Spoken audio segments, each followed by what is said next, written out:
Following is intended for mature audiences. Viewer discretion is advised. We want thickness. People were to promote more on females that look like myself, and I ain't skinny, but I am someone's cup of tea. I'm not everybody's cup of tea, but I do know tea drinkers.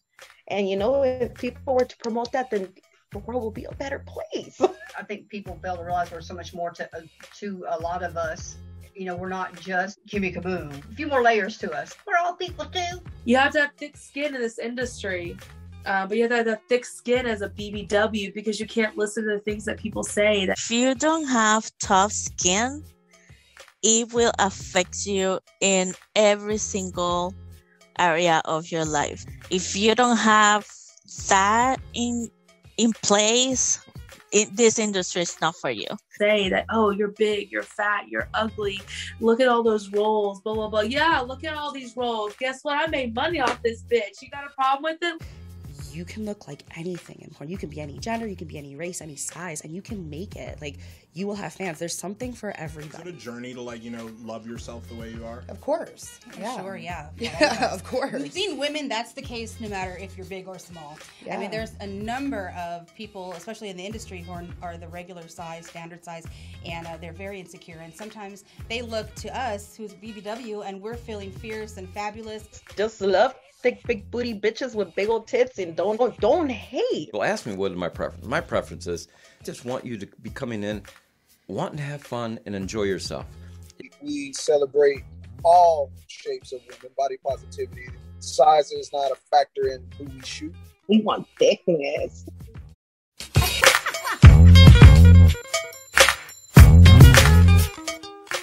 What's up, everybody? You are tuned into the Thickness Protection Program. This is the podcast celebrating body positivity and where adult stars open up about whatever the fuck. This is the podcast celebrating body positivity for the adult content creator community. If you don't already know, I am the Thickness Pro, and today I am ecstatic to have a brother who has gotten his props, his shout out on damn near every episode, who's slaying it over 2 years in the game. Let's go. Been doing your thing, man. Finny is in the house. Good to see you. Good to be seen, brother. Thank you so much for joining me. Appreciate you having me. Well, first of all, man, from my heart, man, deepest condolences about your mother. God rest your soul. I've been praying for you, and, you've been on my mind a lot lately, man. So just want to, offer comfort and peace be with you through these difficult times, dude. I appreciate that. Oh, tell me about what's been going on with you as of lately. You're here in LA. You've been shooting quite a bit. We talked a little bit before we started rolling. What's been going on? All right. So first things first. I'm typically always traveling and collabing, right? Mm-hmm. So towards the end of 2022 last year in November, I found out my mom was sick in the middle of a tour in Miami. So I just ended up canceling and just going home. And I've been with her pretty much till the end. So after that, it was, well, I don't necessarily want to bypass that part. Let me take a minute to mention that. But so my mom was sick. My mom had stage 4 cancer, lung cancer, we found out. And then we found out that she, pretty much didn't have a lot of time left. It was a lot happening at once, and everything was just hitting so fast. So I just made the decision that I just fuck the sex work. I'm just going to stay there with her. So I did that, and I was there with her every day for the past 3 months and stuff, through it all. And then she passed away the day after her birthday. And then we had the funeral on Monday. My mom was a very efficient person, so we get that too. So we were just kind of like, all right, listen, what will mom do in this situation? We better have a funeral immediately. It's going to be all emotional. Then we have a lit-ass repast. There you go. I was just mad because I went to the repast and I had pork on the table. I was like, my mom don't fuck with pork. Get this shit out of here. Mama Finny loved her some red lobster. My mom ain't like you anyway. Yeah. But it was lit. A lot of my friends and family was there. And then I decided, officially, this week was me returning to shooting and stuff. I went on a little vacation last week, but that wasn't for work. But officially back as of this week. Well, it's great that you're taking the time you need for yourself to mourn and, to take some vacation time and get re-energized to get back to doing what you do. Yeah. Mm-hmm. So, you've worked with a whole host of girls, from almost everybody I've interviewed, as far as the sex workers to so many, many names. Mm-hmm. What do you think makes people gravitate to you? Okay. I want to say my personality. Am I allowed to say that? I feel like I have a good personality that people like. Okay, so on the outside looking in, people say things like they like the way my work looks. They like my charisma in scenes. Mm-hmm. They like my energy as a whole. Thank you for that, by the way. For me, I think they like kind of that their voices are heard when we collaborate. Like people hear collaboration and they just think, oh, the girl pull up and do whatever the guy say. No, I will direct as much as I need to, but what is it that you're looking for? What is it that you want? If you have a concept, let's make it happen. If you got toys, we gonna use it. Pretty much everything. And we try to get as much content as possible. And I'm not just, I take pride in the fact that I'm a content creator. Mm-hmm. And I don't call myself a porn star. And there's nothing against porn stars. I'm just when it comes to content creator, it's a bigger realm of more that I do. Yeah, I can do the porn stuff, but I also want to create, comedy skits. I want to do TikToks. I want to do bomb-ass photo sets. I want to be interactive on various social media platforms. I want to, work with pineapple support. I want to I'm not just only in the porn stuff. I don't want to only do the porn stuff. I also want to do the safe for work content. Right. You're not only limited to XXX content. There's so many more lanes. Prior to you getting in the business, you were on college radio. And I know told you that. Did I not listen to Riley Rabbit? Come on now. Shout out to Down the Rabbit Hole. Down the Rabbit Hole. Yes, but I listened to that interview multiple times, not even just to research. I like her stuff. I've seen her on Soft White Underbelly. And then, every time she interviews somebody I recognize, I'm tapped in. So I always show love to the other podcasters. Riley Rabbit had me put her in my favorite 3 sex positions. I had just met her. Really? Wow. So did you guys shoot first or did you interview first? Okay, so we did. Okay, I have to pass the just to say I haven't. Let me add a little bit to mine real quick. I haven't shot content with Riley Rabbit. Riley Rabbit does solo content, and if you see anything otherwise, it's probably somebody that she fucking with in real life. But so we did the interview. She had shot with my best friend Kendra Kox. Shouts out to her. Yeah, shout out to Kendra. And then she hit me up and she's like, oh, let's collab. Or not collab. I'm so used to saying that. Pull up. Let's do this interview. And I was like, hell yeah. I've seen you around. I love your, content and stuff like that. Let's do this. I pull up. It was so much fun. The interview process. And then it just kind of caught me off guard when she was like, oh yeah, here, show me the positions and all that stuff that your favorite 3. I was like, bet. So put your legs here. Mm-hmm. Hold on, I'm across this and she was talent tested and all ready to go, and you just I didn't fuck her. Oh, no, okay. No, That's what I was wondering. Okay, no, we were fully clothed. Okay, Patreon don't let you fuck. Yeah. So we were fully clothed, and she just wanted me to show her the different positions that we did. So I'm like, okay. I noticed that she had something called Dirty Deeds. So I came back a second time when we played the Dirty Deeds game. That was crazy. Dirty Deeds. That was crazy. By the end of that, I was butt naked, and she was butt naked sitting on my face doing the outro. Classic. Wow. Like Twister. Low key. Wow. I was the bored Matt, whatever. So you grew up in Akron, Ohio. Mm-hmm. So what was Lil Finny like as a kid? Man, I'm not gonna say I'm the polar opposite of what I was because I've always been this. Mm-hmm. But he didn't know this existed. So Lil Finny was we're gonna call him Lil Tony, was a very adventurous person, a very creative-minded person, almost had an entire world in his head. There was just a lot that I wanted to accomplish, but I was bouncing around a lot as a kid until I was 6 years old. My mom went away for 4 years in prison, and I stayed with my grandmother. My grandmother kind of grounded me a little bit more. My mom was like, fast life. We're having fun. Fuck everybody. We the shit. My grandma was a strong Christian.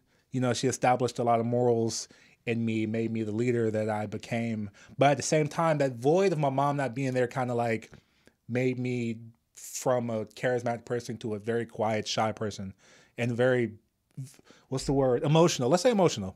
I get easily upset as a kid. But despite all of that, as a whole, I was like the leader of my neighborhood. We got the trampoline at my grandma's house. She had various foster kids coming through, and all of them had different personalities. Some of them were always kids fucking terrible, but there were always kids to play with. And then I met my best friend who I grew up with as Little Tony on the street as well.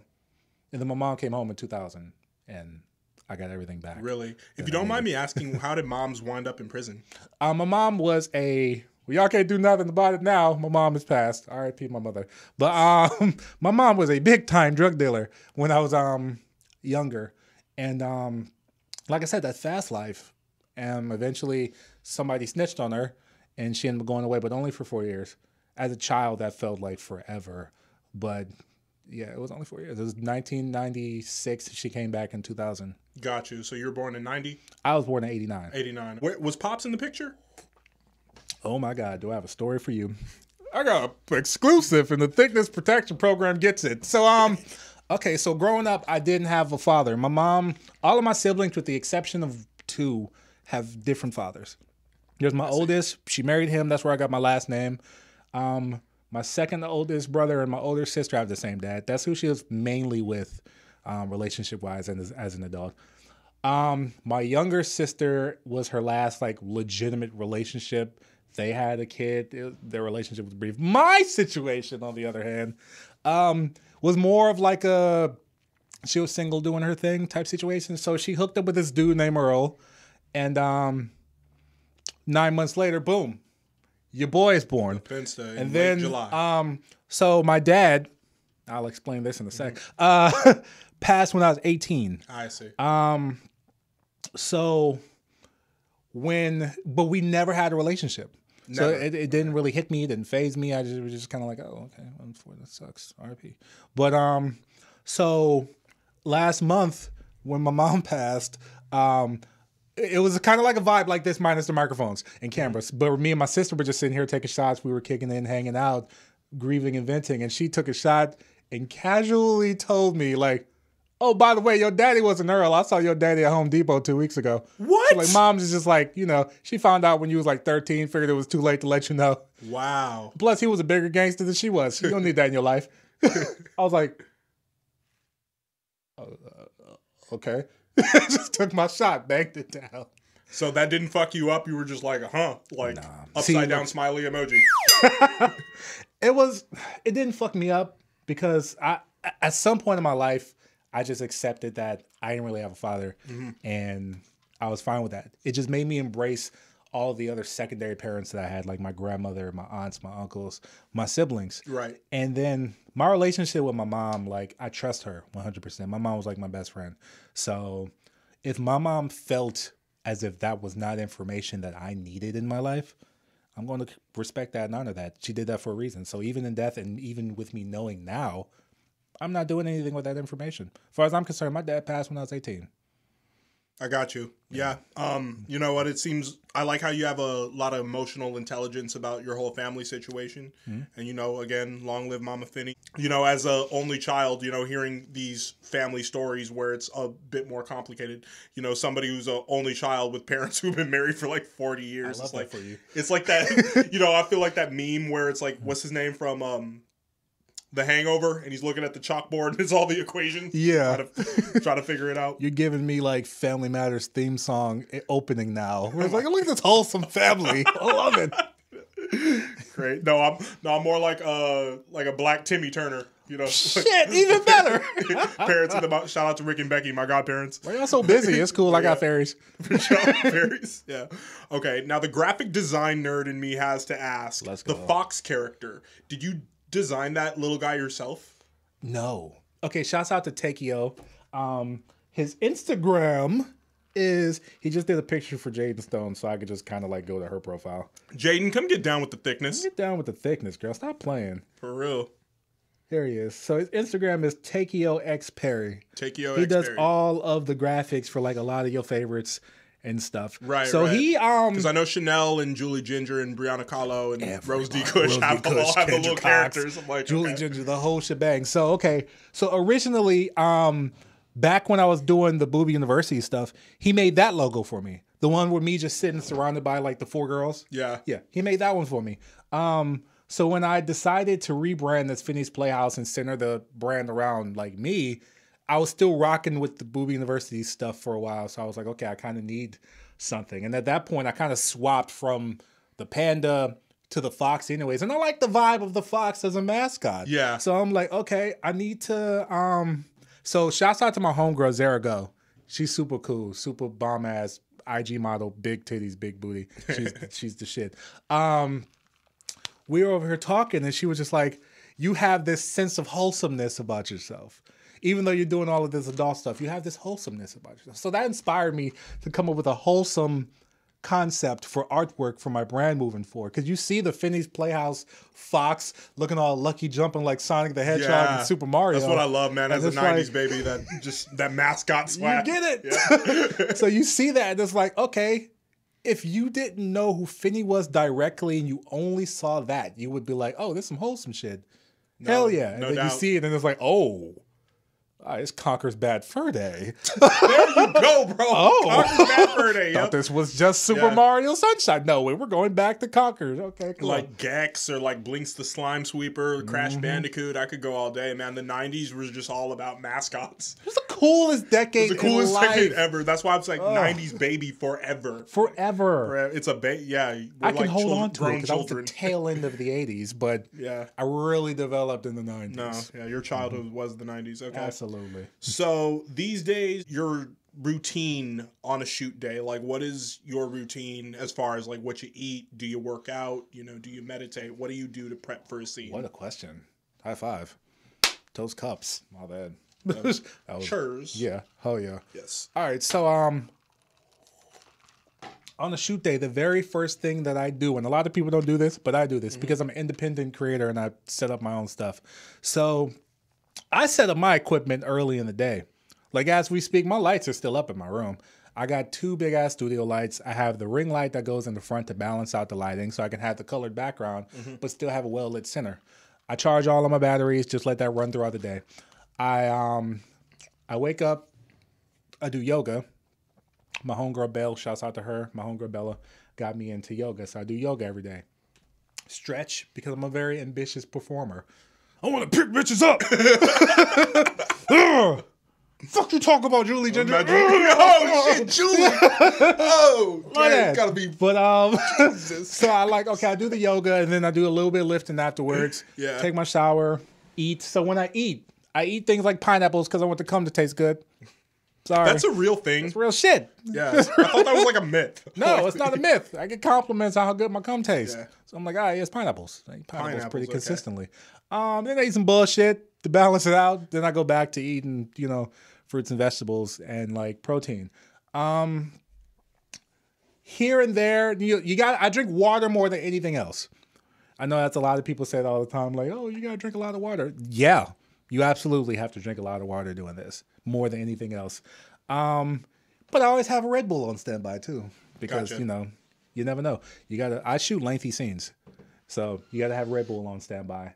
But and you were telling Riley that you shoot like up to 4 to 5 scenes a day. Okay, so I have stopped doing that. It's not about what you're capable of doing; it's about what's smart. So I'm like, okay, I got burned out really easy when I was doing 4 to 5. So now it's like 3, depending on who I'm shooting with, but normally just 2 a day. I can do 2, and you separate them because now even like with the physical stuff, I like to check every box to where it's like, okay, we're not just about to bang out some OnlyFans content. I need some TikToks.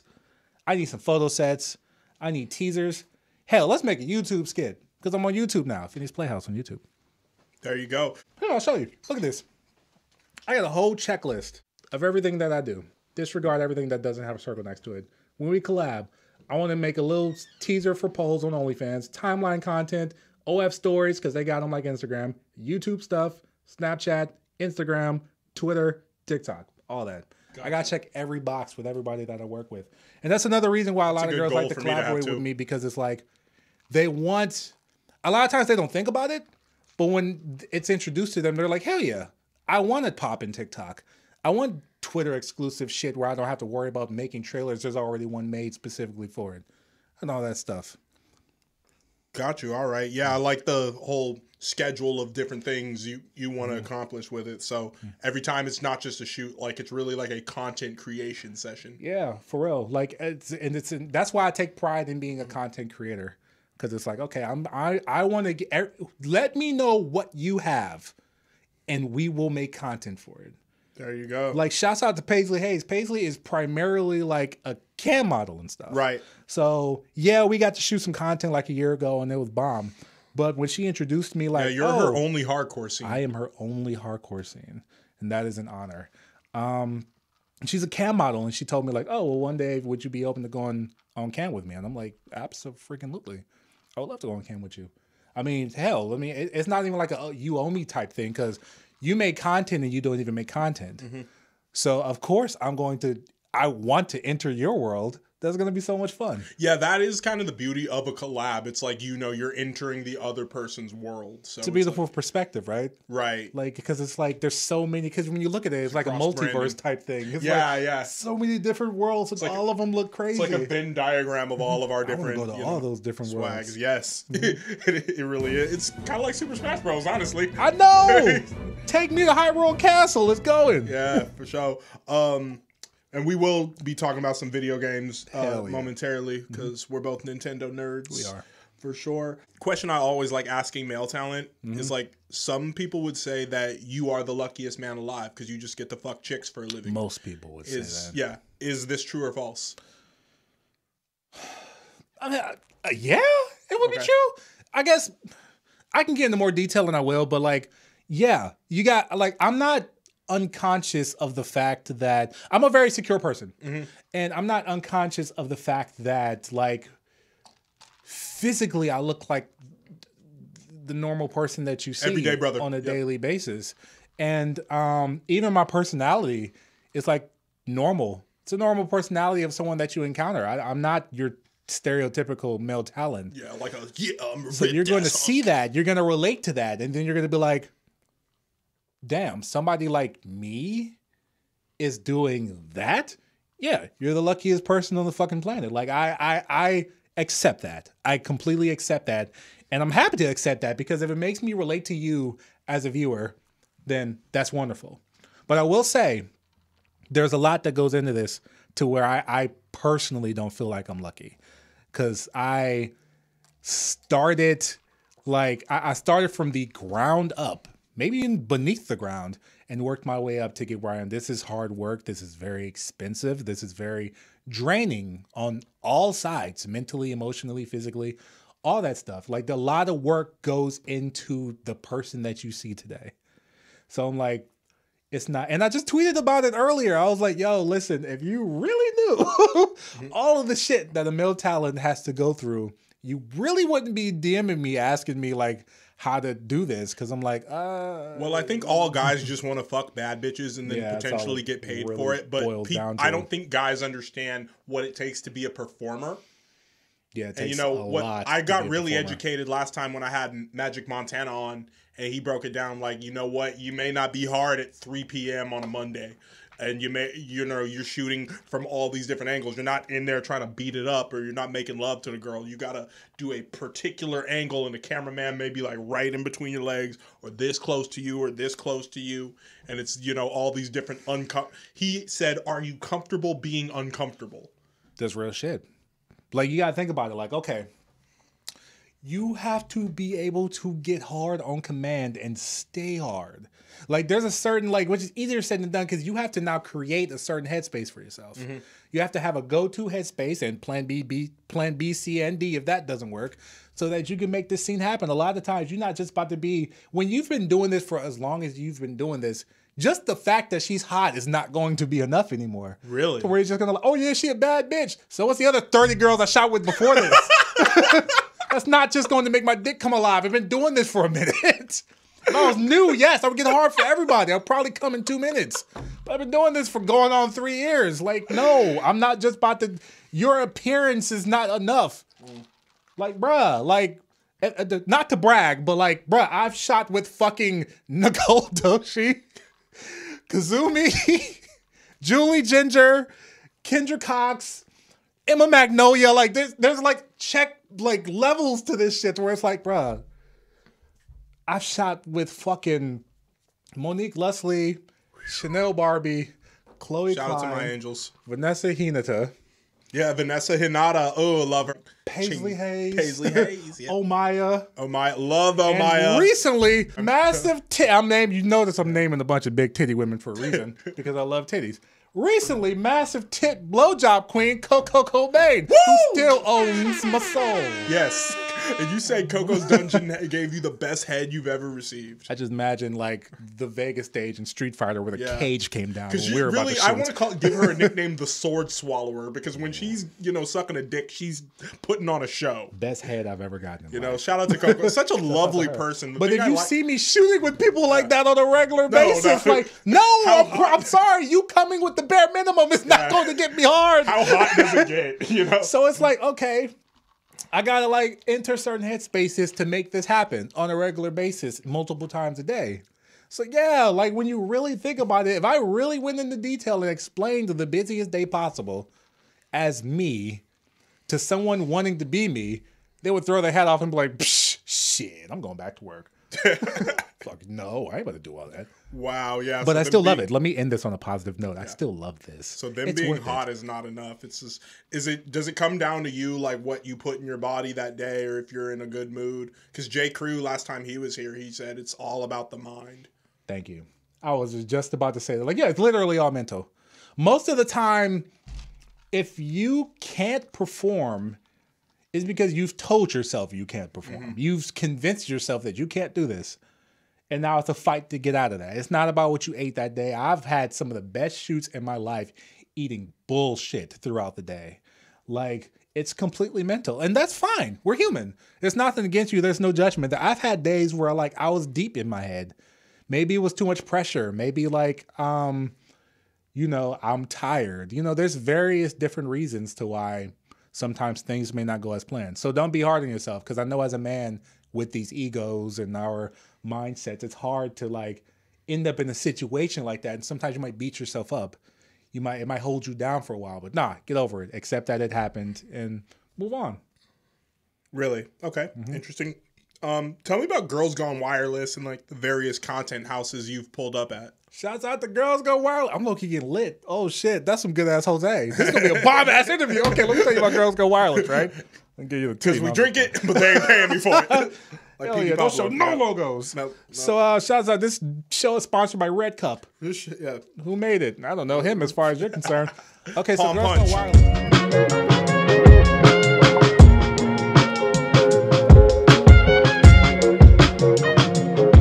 My partner Sal G is back with another single, and this one is called Ennui. Smoking all day, sipping all night. You already know how he's getting down, man. Is it an addiction anthem, though, is the question.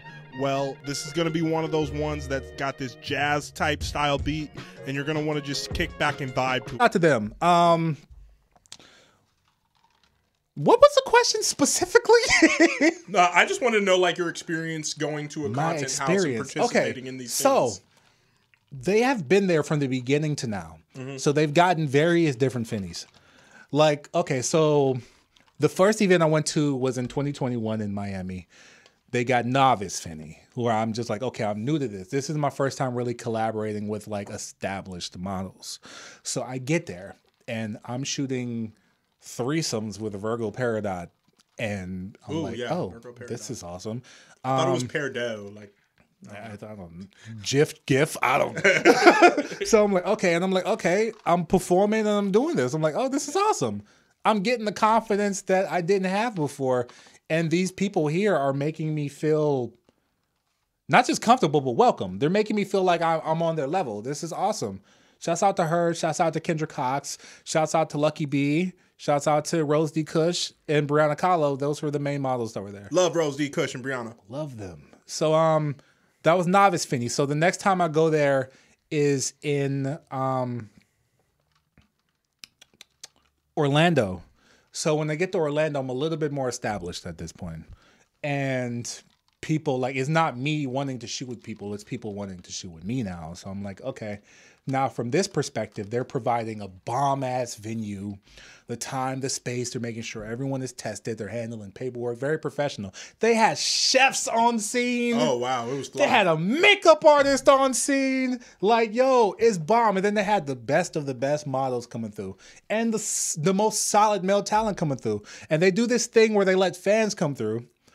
The fans can either be legitimate fans who pay what they got to pay, because, you know, most fans, if they can't pay a certain amount, they ain't coming. They ain't coming. The ones that can pay a certain amount, they about to come through. They about to be cool. They ain't on no bullshit.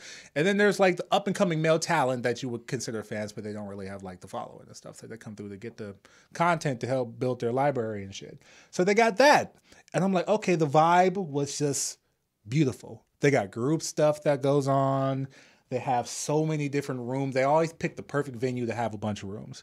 So I get there and I'm able to like pretty much be Finny. And I'm like, I can shoot skits with all of these people. They want to shoot skits with me. They know what I do. And it felt really good to be in a space that makes me feel like important. Like I'm that dude. So the most recent one that I went to, I was the host, actually. And that one was the most fun because it was in Vegas and they love Vegas and I love Vegas. And I got to like kind of swing my dick. It was fun. I was like, oh, okay, I'm not a fucking, you know, CO. I'm like Obama, or the coolest president that you can think of. And I'm like, oh, okay. I get to invite people. I get to tell people like, oh, wake up. We're about to do this. It's going down. My voice is heard. So I get to kind of look at those different levels of Finny and the opportunities that Girls Gone Wireless provided to me to help me grow and become the person that I am today. I got to take this and do this with everything that I'm doing now. So I can honestly, you know, always give them credit for helping make me who I am today professionally and even personally. Very like dope. Between you and me, I haven't told this to anybody. This is the podcast that gets this. When I was going through everything that I was going through with my mom, Kendra Kox was the number one person there for me. Wow. 100%. So much as like the night where I lost my mother, she was right there. She was on the phone with me, keeping me updated, like talking to me, because she had been through it herself. Like when she had lost a relative of hers while I was visiting them. So she knew and she was there for me through it all. And she talked me through it and she made me comfortable and she helped me be the mature, strong person that my mom needed me to be in that moment. Because I was like a wreck and I didn't know what to do. I was panicking. Like I was literally like the only person there when this was happening with my mom, and I'm freaking out and I don't know what to do. But Kendra was there to calm me down and direct me and what I needed to do and who I needed to be for my mom in those last moments. What an outstanding I will friend. always Shout out be to grateful to that woman. She is amazing. Amazing. Beautiful. If you were given a chance to shoot with Kendra and Venus Flytrap at the same time, would you take it? Now we're getting into some shit in this interview. First of all, fuck no. Okay. Okay. So, I get asked that a lot. You horny motherfuckers, you. No. Okay, so Kendra is like one of my best friends on the like level of like, we're virtually pretty much like the same age, and she's been there for a lot of stuff. So yeah, we're still gonna shoot content Kendra's and stuff. only 32? Kendra's like my age. She has a daughter who's like 18, 19, 20? Yeah, you gotta do the math. But Okay. But Venus at the same time is also one of my best friends on more like the we kick it Finny side. And for one, they ain't doing it. That's not fucking happening. And for two, I don't want that. I'm sorry. Personally, I don't want that. Like I get that y'all have y'all kinks and stuff, and I get asked on a regular basis, but no. It's not happening. They don't do no mommy-daughter They have only done one thing that they were in a scene together, but they didn't do anything really. They just pretty much like domed the dude. Yeah, they look like badasses. Shouts out to them. But Shout out to them. Outside of that, no. You're going to get them in completely separate things. Hell, that's a beautiful thing because if you think about it, the stigma that porn has, and you know, they're just shattering the stereotype of like a mom finding out her daughter does porn. Hey, man, mother knows best. So it's like, it's just their family situation and their professional situation is a different thing, but nothing but props to both of those women. Hell yeah. Bomb-ass woman, bomb-ass mother, bomb-ass provider. Exactly. Okay. So, you won the Why Not Award for Best Male Creator of the Year. Shout out to Jane Connor! For sure. So, how did it feel winning that accolade? And, like, what other awards have you been nominated or received? Man. So, I've been nominated for 3 awards. I won 2 of them. I got nominated for Urban X Awards Best Male Newcomer. And I didn't stand a chance in that one. But it was just an honor because I was the only male creator in the category with established porn stars. I was like, this is dope.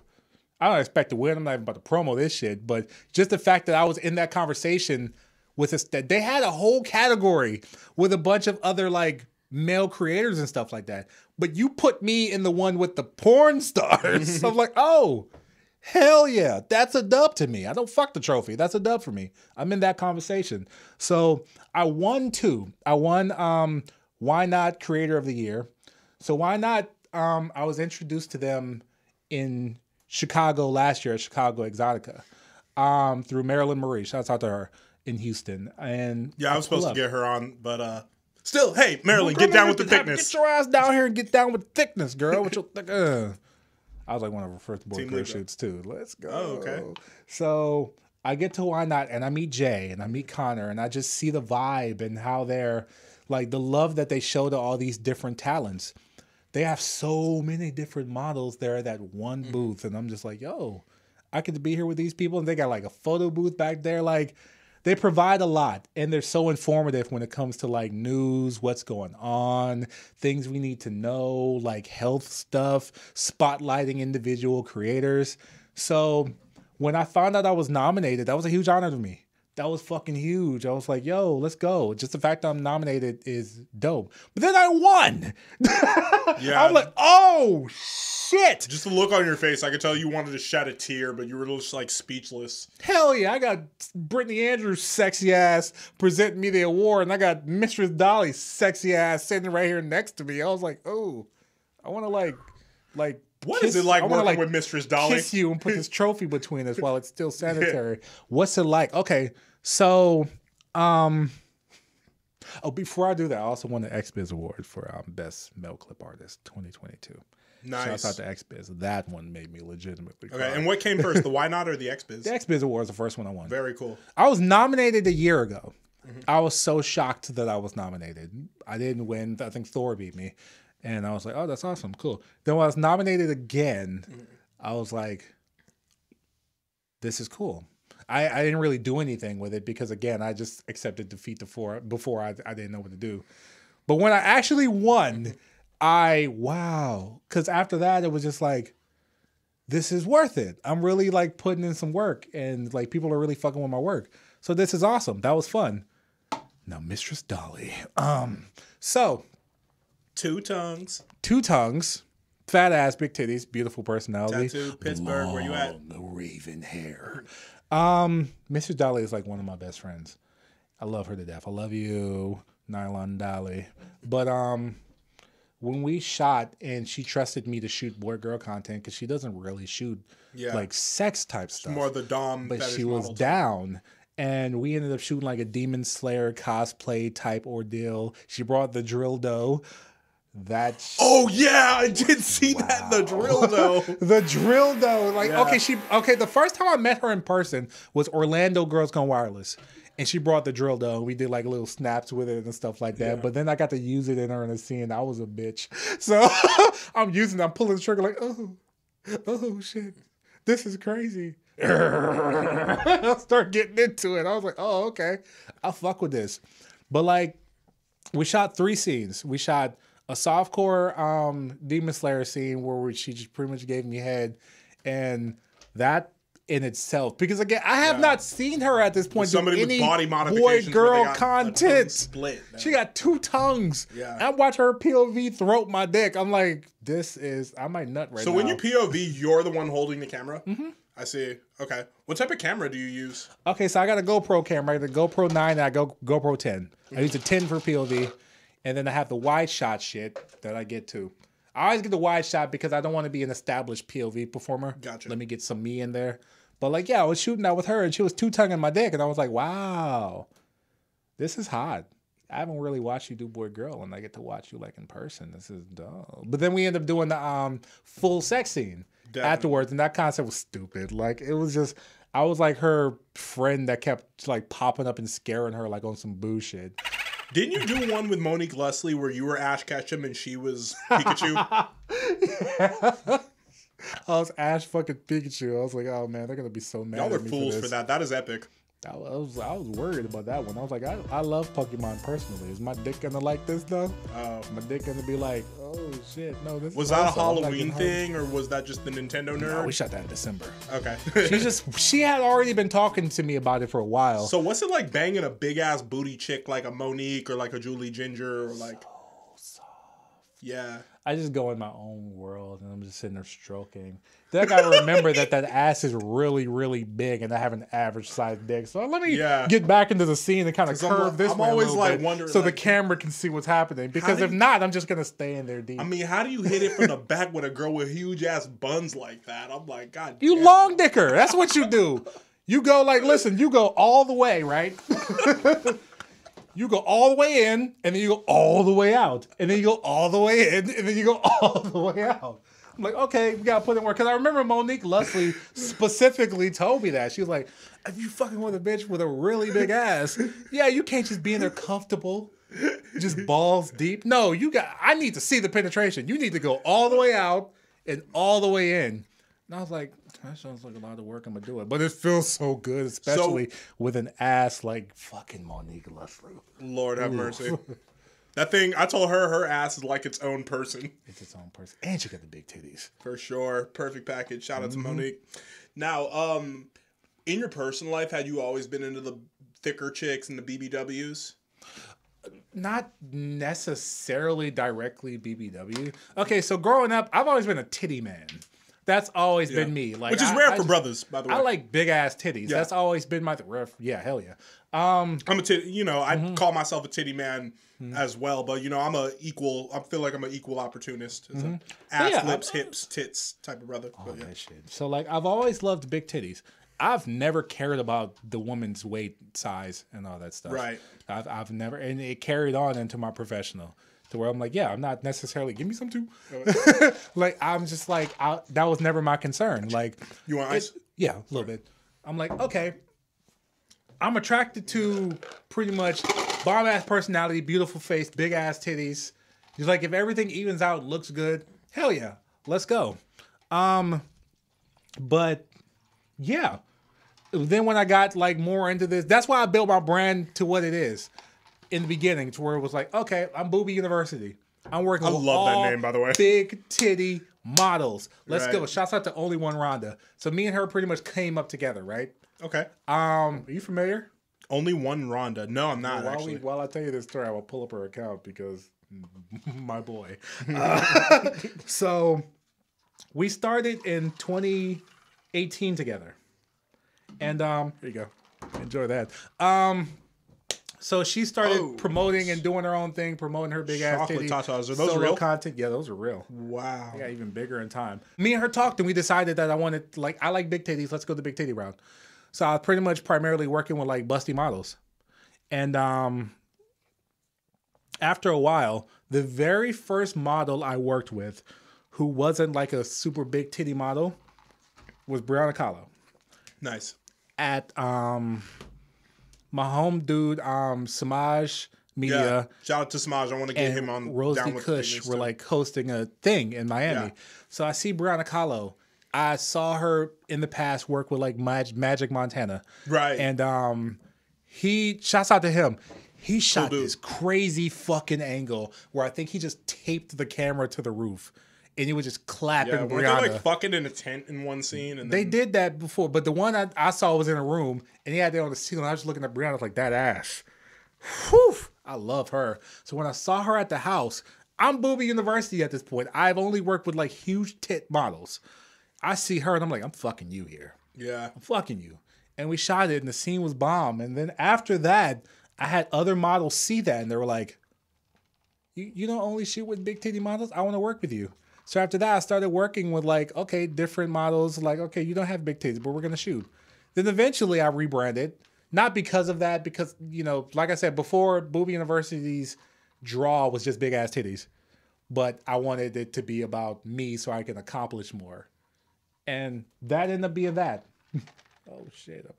Yeah, hell yeah. Let's do this. How you feeling, Finny? I'm feeling good. Well, let me ask you this, man. How did you come up with the name Finny? Because, like, every time I type it, autocorrect thinks I'm saying Finny. How you know that ain't my government name?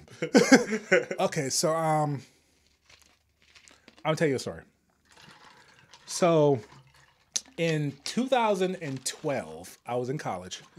And I had this friend who really wanted to like kind of like fuck with me because I was like that nigga on campus. Right. And I was like a DJ. I was hosting the radio show and stuff like that. And but she had a dude. And she kept using me to make her dude jealous. So I'm like, okay, whatever. I don't care. I'm in my rock star mode right now. So I ended up getting in a situation where me and her were at the crib and the dude walked in on us. We didn't fuck, but I was in her bed. Good enough. As far as I'm concerned, we fucked. Or as far as he's concerned, we fucked. We got into it. He got mad. He tried to fucking fight me. Still on me. Successfully. Good for him. My older sister were there. She put the strap on him. Like, yo, if you touch my brother, I'll blow your head off. I'll blow your head off. I was like, oh, shit. Ohio. I wouldn't put your hands on me because I think she's serious.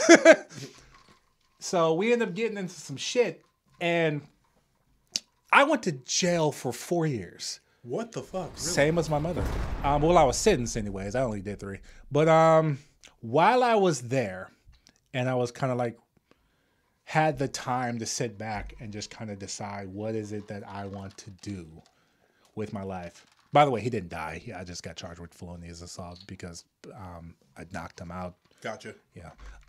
In his house. They weren't playing that shit. My sister had a gun, so it's what it is. But so while I'm in jail, I sit there to myself and I was like, okay, what do I want to do when I get out of jail? I want to be a content creator. 100%. Fuck day jobs. If I got to do it, I'll do it. But that is my priority. But at the same time, I was inspired by people like Jamie Foxx and Ice Cube and these people who had aliases. And I was like, what do I want to go by? I want to be known as Tony, his ass. When I was in college, I went by DJ Fiasco. Because people at the time kept saying I looked like Lupe Fiasco with hair. So I was like, okay, I want to stick with Fiasco. I like it. But I need a first name. So I walked around. You do not look like no Lupe Fiasco. I'm sorry. I'm just throwing that out there. 18-year-old apparently did. Okay. But I walk around my little, like, you know, jailhouse lot with a little piece of paper. And I asked people. I was like, I had choices. I think I had some bullshit like Steve, Buster, Finn, and something else. Finn was inspired by Adventure Time, by the way. Ah, I see.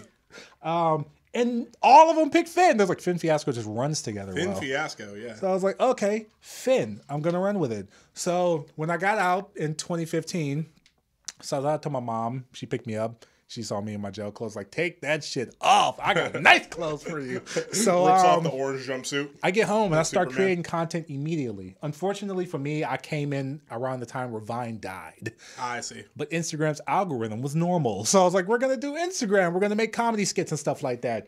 And then in the midst of me creating, I was like, okay, I don't want to go by just Finn Fiasco. Because for one, Fiasco is not really a positive last name. Okay, and Finn is just bland. So I just thought Finny was cute. A girl told me Finny was cute too. Cool. While she was like gagging on my dick at one point. She was like, Finny's a cute name. I was like, you're right. All I have to do is add a Y. I'll barely acknowledge the fiasco. I'll just be Finny. And then I ran with it. Incredible. Wow. Okay. Well, let's get into some Instagram questions. My man Matt wanted to know, what is your favorite thing about being in the industry? Shouts out to Matt. I know you, motherfucker. Not personally, but he shows love. Matt McKinley, yeah. Shouts out to Matt, bro. Man. He always comment on my shit, talking about stuff. I'm about to check this out. Great dude. After this big ass game going on, because I'm a college sports fan. Yeah, I'm like, he must got palm on motherfucking what's it called? Notifications turned on because he retweet me. He a real one. He watched WrestleMania with me. He's a real one. Cool dude. So damn, I got so distracted off the fact that it was Matt. What was the question? We love you, Matt. What's your favorite thing about being in the industry? My favorite thing about being, I'm a creator at heart. So the fact that I get to have all these bomb ass ideas and concepts, and I get to execute them with some of the sexiest girls in this game, that's fire. That's fire. That's like my favorite thing in the world. When I'm not here and I'm at home, just at my lab, I'm sitting in front of a big ass computer. It looks really, really cool, by the way. I got lights. I got like streams going on. It's a vibe.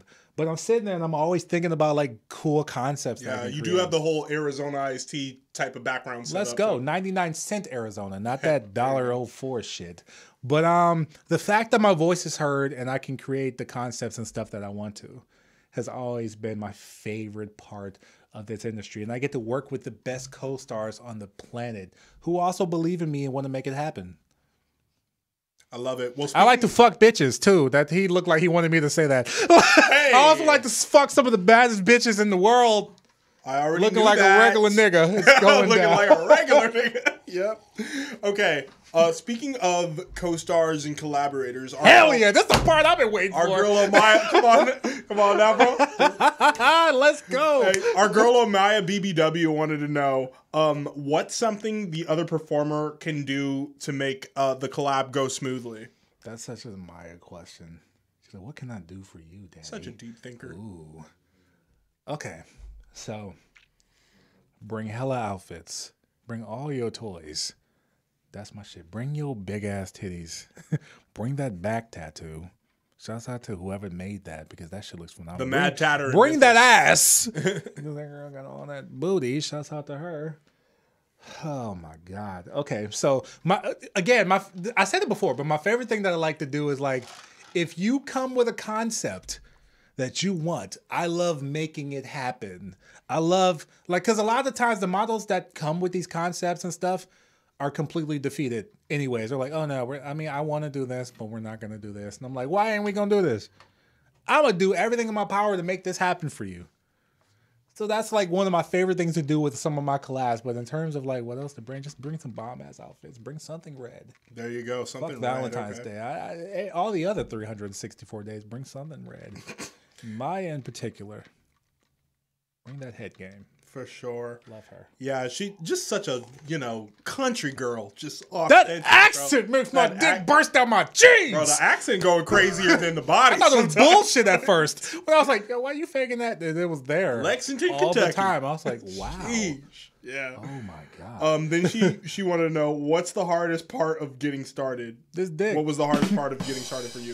Okay, I'm not gonna say that. The hardest part is obviously the financial stuff, because again, this is like, it's two things. It's being able to work with certain people if you're not really bringing anything to the table that they need, and the financial. So like, I kind of just had to combine the two. I went really, really hard when I got out of jail and was a hotel manager. I started from housekeeping, worked my way up to front desk, became a night auditor, and then hotel manager at the end of the day. And I used that money to fund the content creating, the good cameras, study what lighting I need, angles, all that stuff. So once I got an understanding of that, and I worked with my homegirl Leilani, You Need Lonnie on Instagram, You Need Lonnie on Instagram. Shouts out to her. One of the first models I've ever worked with. When she saw what I brought to the table, we started collabing a lot more. And people started noticing the content. They're like, oh, okay. He checks all the boxes in terms of like how to make my stuff visually stunning, good performances, good vibes all around. And so yeah, for me, again, it's completely having the money to fund your shit. You just having good lamps at your house and taking the shades off and having an iPhone 14 ain't always going to be it. No. Like you got like good lighting matters. Look at this studio. Equipment. Without these two ring lights, I wouldn't look like this. And you wouldn't even be watching this video right now. You'd be like, this lighting sucks. I ain't watching this shit. But his podcast has some of the best lighting in the game. Oh. And bomb ass cameras. I got these, by the way. I got that 4K. That shit slaps. But yeah, camera lighting, all of that stuff matters. So you got to make sure. The hardest thing is to be able to fund your career and invest in yourself. Word up. Okay. Then last but not least, Omaya wanted to know when are you Damn, gonna girl, suck her titties 3 questions. Well, this was the first one. She said, when you gonna suck my titties again? With a laugh emoji. Shit, tomorrow if you want. Okay. You miss her titties. For sure. What's your favorite Pokemon? Pikachu. Pikachu. Oh, okay. I feel like that was obvious. Like, I got so much Pikachu shit. Go to my Twitch. My entire section explaining the rules is Pikachu in different poses. For sure. I say Cubone or Squirtle for me.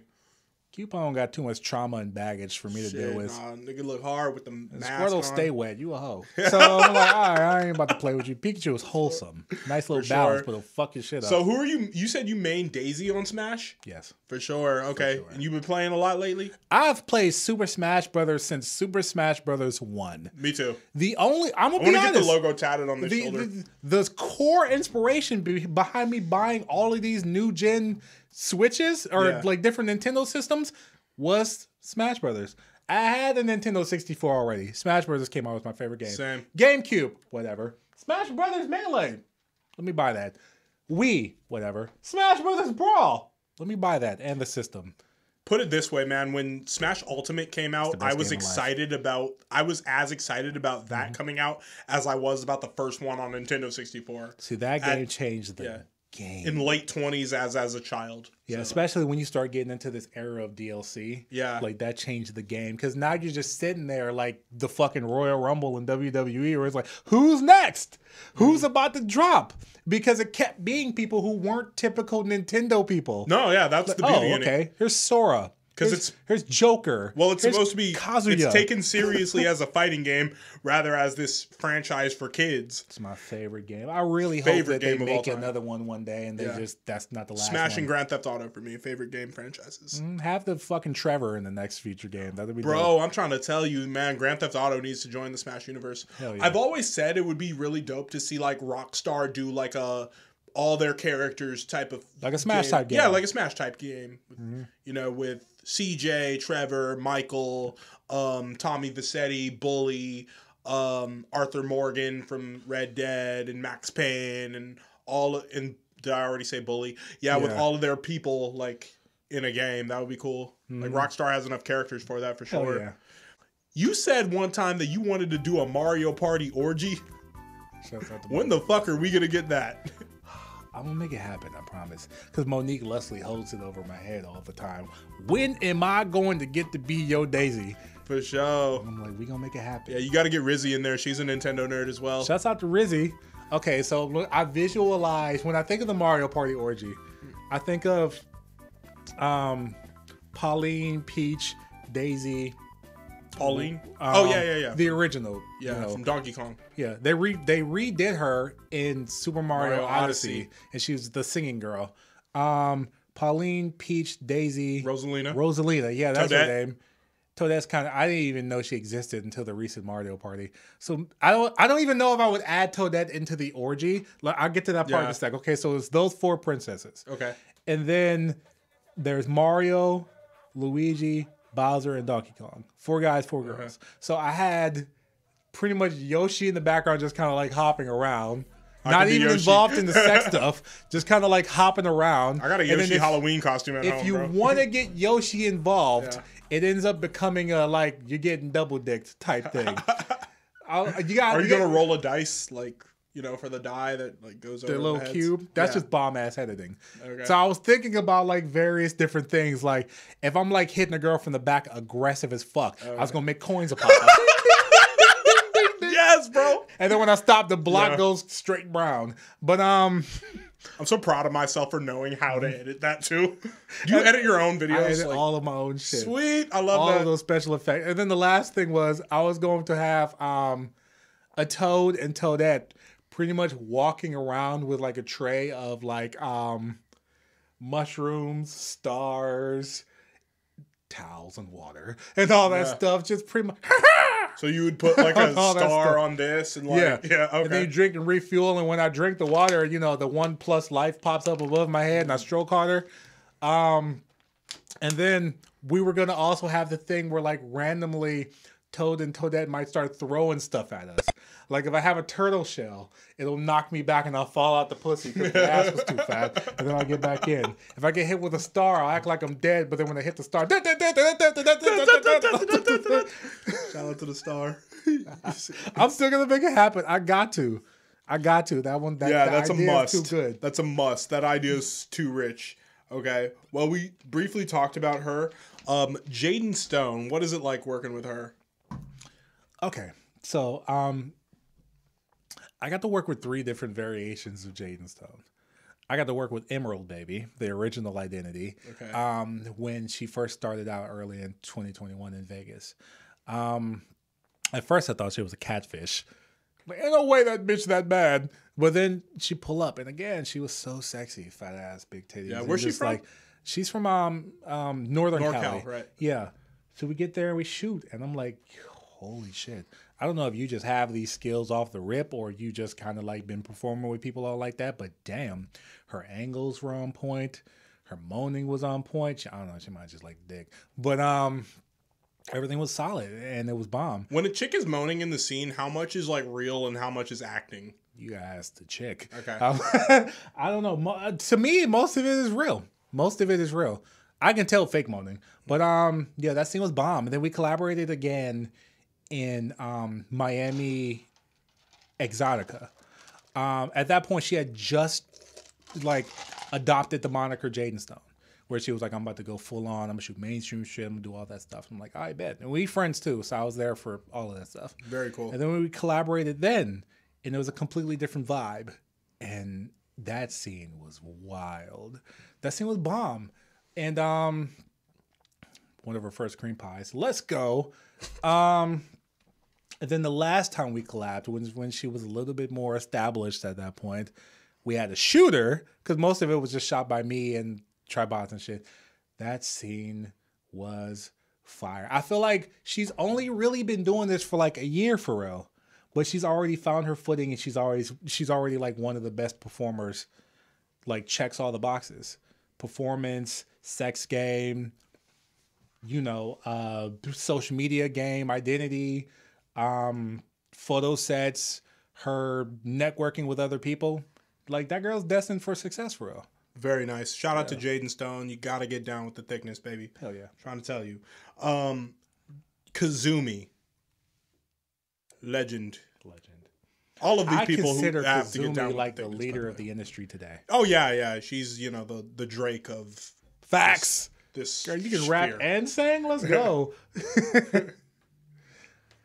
What do you want to know about Kazumi? What do I want to know? I just wanted to, you know, get an overall, how was the experience? Like, how was, you know, being... Okay, so Kazumi was originally a referral shoot. Like, I worked with a model named Kitty K. Okay. And she's bomb. And they were all friends. And Kitty K at one point loved our scene so much that she showed all of her friends. And Kazumi saw it. She was like, oh, this is dope. And then Kazumi looked at more of what I was doing. And she was like, oh, okay, we relate on a lot of stuff. Mm-hmm. In terms of like identity and like, you know, being a like top tier content creator. So she reached out and I was like, hell yeah, let's link. At the time, I didn't know that she wanted to shoot full on like porn scenes and stuff. I thought maybe she wanted to do some skits and stuff. But no, I pulled up to LA a year ago and we shot skits, we shot TikToks, we shot Twitter style skits, which is the no rules, I'll pull titties out if I want to. And then we shot 2 fucking scenes. 2. She got some of the best dick I've ever given. That her as a performer, listen, I forgot the camera was there. I'm gonna be honest. Wow. Like her just vibe as she is girl me when it comes to being able to blend the sexy, the charisma, and the funny. Wow. Like she's born to her. do this. She's sexy as fuck. The body's bomb. The pussy's good. The performance is phenomenal, but she's still her saying little witty shit while we're still fucking and stuff like that. I was like, yo. And it's like, I've seen her Twitter clips. I'd seen her stuff on No Jumper. And then I watched her on Soft White Underbelly recently. So it's like, I feel like I've gotten the whole, like, not the whole thing of the whole person, because she hasn't gotten down with the thickness yet. Hey. But like, you know, she just seems like such a cool girl and such a fucking sex goddess. You girl alive. Like, she's like wifey level. Like, looking at it from a personal level, yeah, she's like wifey quality. Well, that's a good question to segue to go into, Finny. How has your porn career affected like your personal relationships? Oh man. So I've been in one legitimate relationship while doing this full time. Right. Didn't you date Peyton Thomas? That was the one. Okay. I dated her in early 2021 until we were friends who fucked, and then we got together towards the fall. So we were together like 5 months officially. It was hard. She was a phenomenal partner, and it was cool like being able to have the, you know, the half and half of like the personal. We're like best friends. We're still having a great time. We're shooting content together. And then the professional, where I was also helping her with like her collabs. I was helping her set stuff up. I was a cameraman behind a lot of the scenes that you see when we were like dating and stuff like that.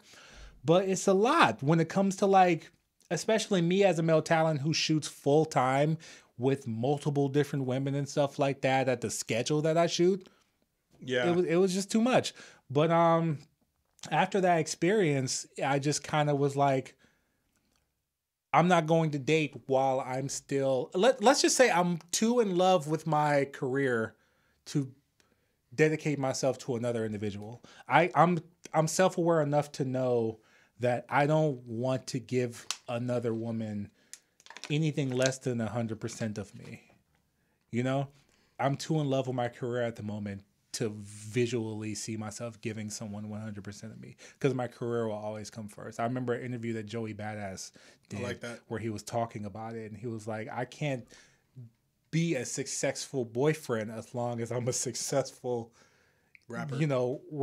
And I'm like, I can't be a successful boyfriend, husband, even father in this situation as long as I am a successful creator. So you have kids? That's number one. Oh, no. Oh, well. That's not me admitting I'm a bad dad. I don't have no kids. Okay. Gotcha. Okay. Gemma Boop. What's it like working with her? Miss Hourglass. Yeah, Miss Hourglass. Okay, so this Friday we're about to drop our second scene together. Right. I didn't even know she did hardcore until I saw it on your Twitter. Yeah. Okay, so I didn't even know that we were following each other. Yeah. She was just another baddie on the timeline. And then I see she starts popping up on my timeline a lot more. And she got that ass. She got those big natural titties. She got that beautiful smile. Tattoo game's and fire too. I reached out and I was like, hey, let's collaborate in the future. And she was one of those collabs where it was just kind of like, let's meet in another city. But when I started really looking at her work that she was dropping, her performance, holy shit. I saw this scene that she did with this male talent, the way she was it was a foursome, I think. It was her and two other girls. She dominated that scene. The way she was writing, I didn't even know those positions existed. I was like, okay, yeah, fuck that. Where do you live? I will come to you. So we ended up at the end of the Girls Gone Wireless event I told you about earlier in Vegas. I hit a couple more cities, but ended there. And I only went there for her. We ended up shooting 2 scenes. Those were some of the best performances of my life. We shot some shit. We used the pool. I got underwater angles. I picked her up and ate her fucking pussy. Fucked her in the shower, picked her up like that. At some point, it was just kind of like, oh, there's a camera too. I forgot I was shooting a scene. Oh, whoops. Oh, I thought I was just fucking the shit out of like the baddest girl alive. But she is such that pretty much like accents how great of a performer she is. I forget that I'm performing. She's so good at her fucking Shout out to Miss Hourglass, yo. She's Come get so down with good. She's hear her story amazing. next. Every time I go on Twitter, I just randomly see that a minivid scene solo. I was like, y'all love it just as much as I did. There you go. Okay. Well, I wanted to know what's your opinion on like the manosphere, you know, for, you know, regular guys like who are listening to like RIP Kevin Samuels or listening to like Alpha Male Strategies or listening to these like Fresh and Fit, listening to these podcasts on dating and how men should live their lives and how they should take care of themselves. Are you aware of this content? And if you have an opinion about it, I want to know. Me and my ex used to sit down and watch Kevin Samuel videos just to piss her off on purpose. But I guess I get it from like 2 different sides. I get the overall message that they were conveying. We're just kind of like, know your worth. We're in a generation where like a lot of women may dictate our worth. And like, oh, okay, like a woman might say I'm not worth shit because I don't provide this, that, and this. And then Kevin Samuels provided this insight where it's like, well, actually, I provide this, that, this, and this. and I can look at a woman from the same perspective. Like, oh, what are you bringing to the table, my nigga? Like, but I didn't like really like. Okay, fuck Andrew Tate, first of all. But everybody else, like Kevin Samuels directly, I'm looking at him like, okay, he was kind of mean to girls, and like I'm not looking at women. I didn't take it as like look at women like they're beneath me. I looked at it as like put yourself at equal footing as a woman instead of putting her on a pedestal. Right. Stop looking at you have to work to get to her level. You have to appease her needs and interests. No, you need to be the best you, and then look at everybody pretty much like you're on the same level. And that's how I was looking at women after seeing some of his content. I didn't watch a lot because after a while it really started coming off like, fuck bitches, let's go, king. And I'm like, I get that, but I'm not about to say fuck bitches just because she got 3 kids. Don't mean I can't date her. Damn, bro. But I was looking at it from the perspective of like pretty much know your worth as a man. Don't let other people dictate your worth just because you don't check all of their boxes. Makes sense. Mm-hmm. Definitely. You know, one thing that I took away from him, and then also R.I.P. Sinful the P, one thing that I took away from these guys is that, you know, I had a girl last year, like, who I dated, and, you know, I thought, you know, was going to be a really good thing, and I introduced her to my parents after one of my comedy shows, and you know, everything was going fine, but it ended up not working out. And the last thing she texted me was like, I'm glad at least the pussy I gave you was good. I'm like, that's all you have to offer to a king? Like, I saw a skit.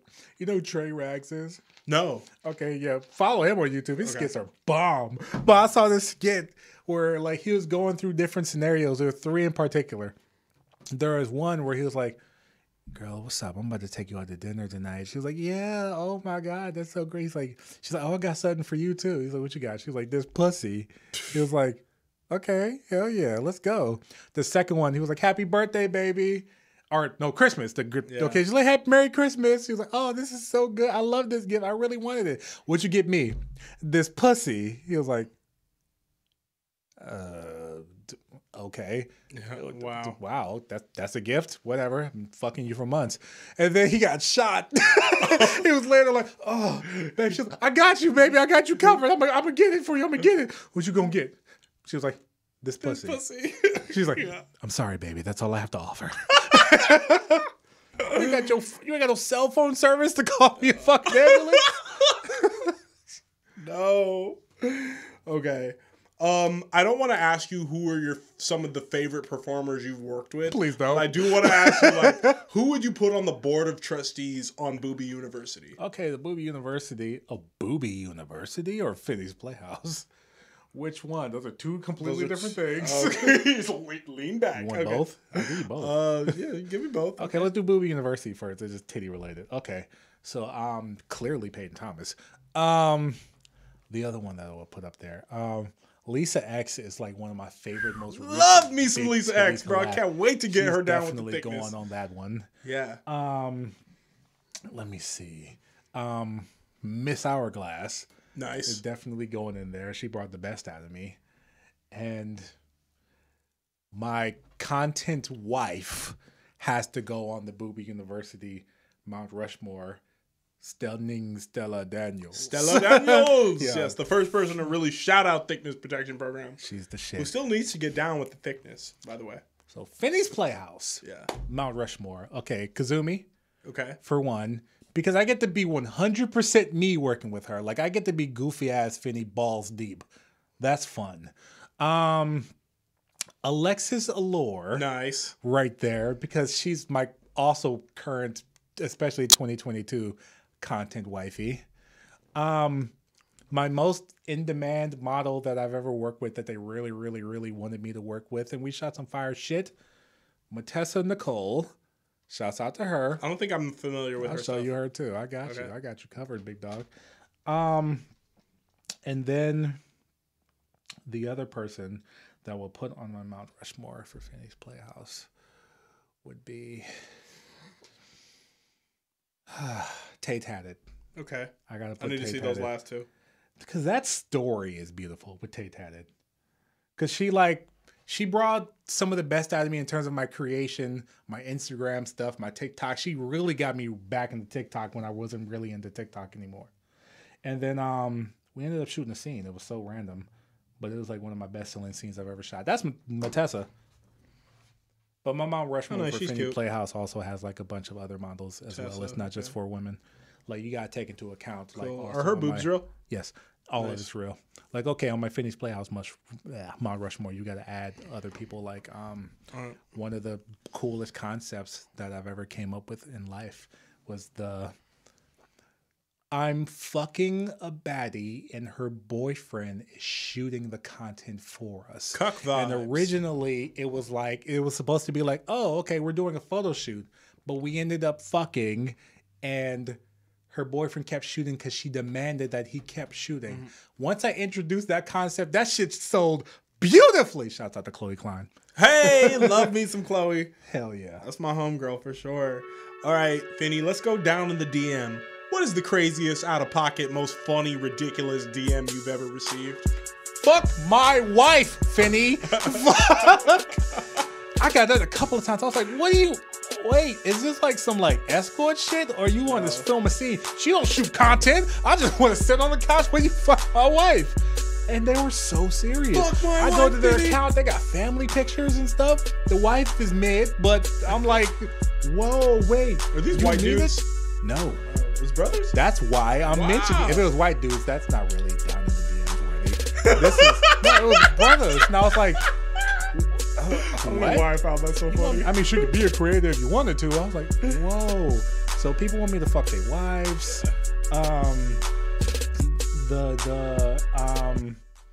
If I give you $1,000 right now, just slide me Kazumi number. I'll act like I'm a spam account. Text stop to receiving messages type shit. And I was like, no, I'm gonna make my money legit. No, I'm not gonna do that. Shit. Then you have to text, hey Kazumi, I'm really sorry, but so listen, I got this play, right? Yeah, but just go with it. Just ignore it. Okay, just block me immediately. I need this money. Okay. And ever too much? Has it ever been too much in a scene? Like, ow, cut the camera. Like, stop. Like, stop. Has it ever been too much? I mean, if the pussy's too good, I'm about to bust sooner than expected, yeah. But teethy blowjobs. Again, if the pussy's too good and I'm about to bust, it's typically the scenario that comes to mind. I'm like, okay, I've been in situations where, again, I like to shoot lengthier scenes. Yes. Minimum like 20 minutes. That's why I like to incorporate certain different things and stuff like that. Like I said, man, you don't do a scene. You make sweet love to a bitch. I like and then make like sweet love in movies. Shouts out to Love and Basketball and Brown Sugar. Okay, like I said, to you in DMs, I can never listen to "Die for You" by The Weeknd without Natalie Kinky. Let's go, Kinky, bro. Yo, that scene was so. I had just met her. I think I saw a scene that she did recently, and I was just like, she's sexy as fuck. She got some big ass titties. That ass though. Yeah, so when I was going to Vegas, I was like, let's collab. When she pulled up and she pulled out that outfit, I'm just sitting and I'm like, the dick I'm about to give you is not male performer dick. This is, I just want to fuck the shit out of you, dick. Damn, you told her that? Straight up. Oh, wow. And then that scene was so, I watched that scene back today for just a jack. Like, dead ass, that shit was, not just because I love the Weeknd music and she's so hot. It's just how it looks like the bomb-ass romantic intimate scene in the movie. It does. The kissing, everything was just timed so perfectly. It was so passionate. It was passionate as fuck. I can't wait to work with her again. Yeah. Shout out to The Weeknd. That's the one artist I haven't seen live that like I'm such a fan of. Me too. Since House of Balloons. Me too. Okay. So last thing I'll leave you with, Finny. Biggest misconception of a porn star. Oh man. Misconception of a porn star. I mean, I guess it's a regular answer, but like the people thinking that this shit is easy. It's not just about fucking bitches. It's not. Like at the end of the day, what are you bringing to the table as a male talent and performer? And again, I said this earlier, it's so hard being a male talent. I know it's very hard being a female talent, and I will never undermine that, but this is also very hard to be a male talent. Like the shit that you just gotta like shut the fuck up and just take. You gotta weigh so many different things when it comes to being a male talent. Like, I could say something tomorrow that might be my personal opinion, and then 48 hours, I'm whole ass canceled. Like my career is gone type shit. I feel like this is a one strike business, not 3 strikes, but in one strike. Especially as a dude. Go ahead. Go ahead. Get canceled. There's a wrap for you. But and then again, the physical shit, being able to get hard on command, being able to host events and stuff like that, and just be on your P's and Q's. Like, it's a lot. This is not an easy job, but it's worth it. It is worth it because, again, I get to fuck the baddest bitches on the planet. And more importantly for me, my voice is heard creatively speaking. Like, yo, my mind is always going when it comes to this creative shit of things I want to do. YouTube skits, porn shit with like bomb-ass concepts that might blend into like Instagram or something like that. Like integrating my comedy into the porn and my voice is heard. Same. It's the fucking best, but it's not easy to do. I came from the fucking mud up. So you gotta have patience. There you go. You gotta have patience. One thing that I skipped over was like, you said you got a communications degree. I have a communications degree. You said, why would you go to college for that? Do you feel like that was worth it? Not the degree in particular. The lessons that I learned in college were worth it. Everything from my personal life in college, the classes, the test, the classes, especially the classes, because I always pick classes that were going to teach me something in the long run. My favorite class that I took in college was record promo. I had no intent on being Barry Gordy, but like just learning how to manage different people, different personalities, and think on my feet. I wanted to be Porn Diddy. Pretty much like, okay, he came from nothing. He became that dude just straight off of what he was gifted with. That is me to this day. I am Porn P. Diddy. Might change that to my fucking Twitter caption if they don't take my star. Porn P. Diddy. Porn P. Diddy. All right. Let me tweet that while I'm at it. Hell yeah. I'm still here. Let me tweet that though. All right. Well, Finny, thank you so much for getting down with the thickness. This was epic. People have been waiting on this one. I've been waiting on this one. And, man, thank you so much for coming by. Before we get up on out of here, man, let them know where they can follow you on social media and stream all your content. Listen, just go to finnylinks.com. I'm not about to run down everything personally. Yeah. Most of it is Finny's Playhouse. But, like, you go to finnylinks.com and you can find everything. X videos, Pornhub, OnlyFans, the free OnlyFans, TikTok, Instagram, Twitter, Cash App if you're into that, my Amazon wish list, all of my Why Not information, all of that stuff. Pay your Fox, pay your favorite Fox. Like, just go to finnylinks.com, one word. There you go. All right, everybody. Thank you so much. This has been another episode of Thickness Protection Program. Make sure you are following on Instagram. Follow at Thickness Pro on Twitter. Make sure you are following on Spotify. Please leave me a rating. Like the video if you're watching on YouTube. Comment below who you want to see next on the Thickness Protection Program. And we are out. Finny, my brother, thank you for getting down with the thickness. Let's fucking go. Let's go.